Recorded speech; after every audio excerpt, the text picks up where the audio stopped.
think about bravery, that comes with a risk. And, you know, in Asia, there's kind of this tension around risk. You know, it's perceived in some ways as being risk adverse and won't try things. And yet we look at the change that's gone on in the last decade, and we're talking about the Asian century, and we're looking at the confidence in the Asian economy. You know, you look at the GDP growth for both India and China, that comes with a lot of confidence. A lot of the companies are making major investments, highly leveraged investments. You know, we're seeing power companies buy coal mines. You know, it's not necessarily the same level of expertise, really major loans. It's a risky enterprise, but there's a confidence that comes with this economic strength. And I think what's going on, certainly from an Indian context, is that India is an extreme, you know, it was just listed now as the second most confident country in the world after Saudi Arabia. So India's confidence has skyrocketed in itself.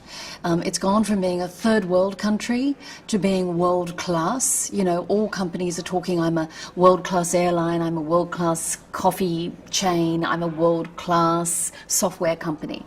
I think what we're going to start seeing in the next decade is best in world. I think if you start looking now, the Bloomberg Businessweek most innovative list, more companies in the top 25 came from Asia than not. So for the first time since they've been, you know, doing that list, Asia's percentage was higher. You know, we're in the Asian century. I think it's very confident. The economics and, you know, are all in Asia's, you know, back pocket, if you like. It's going Asia's way. You'll see that risk aversion minimize. Now, what that's going to require is more creative thinking.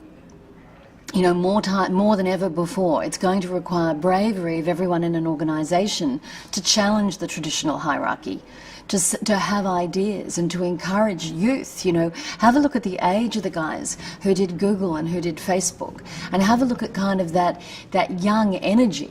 You know, and certainly, you know, India's demographics and its intelligence come together to say, they've got every reason to be confident about where they're looking in the next decade or two, for sure.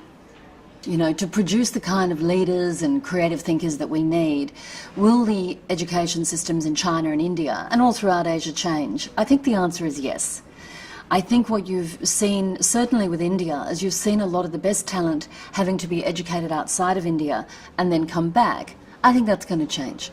You know, it's now easier for Indians to go and get educated overseas than it was within India because of the numbers. You know, to get into an IIT or an IIM is almost impossible. And yet we talk about India's most successful export is talent. It's Indian CEOs.